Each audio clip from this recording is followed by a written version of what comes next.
Samantala, 2 patay, higit sa 30 pasahero ang sugatan. Makaraang mahulog sa bangin ang isang bus sa Pagbilao, Quezon. Si Alan Llaneta sa report.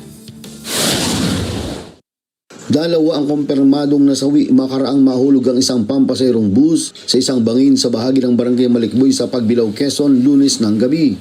Sa pahayag ng isang rescuer, pasado 8 ng gabi nang mangyari ang aksidente. Ayon kay Ronnie Lactuan, konduktor ng DLTV bus na may body number 1223, galing umano sila sa Dait sa Bicol at patungo sa Metro Manila nang maganap ang aksidente. Nawalan umano ng preno ang bus kaya tumubulusok ito sa isang bangin. Hindi, parang nawala talaga ang preno, sabi ng driver.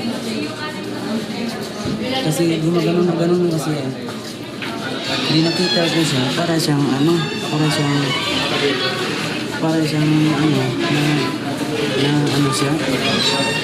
Tumakbo ako bigla, gumagano siya.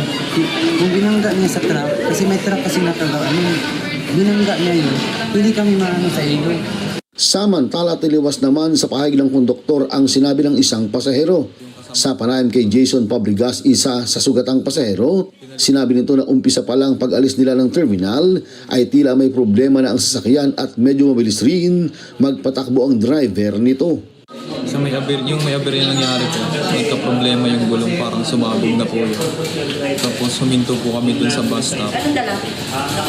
Tapos humintay po yung kasamahan nila ng bus. Tapos pinalitan po yung gulong. Yung nag-okay naman na po ulit, bumiyahin na kami tumuloy. Dire-diretso habang binabaybay po yung marami po kami na-encounter dun sa habang bumabiyahe na nag-overtake yung driver ng bus na may nakakasalubong pong close by. Tapos humihinto na lang po yung kasalubong niya na van para makalipat po siya ulit sa dati niyang lane.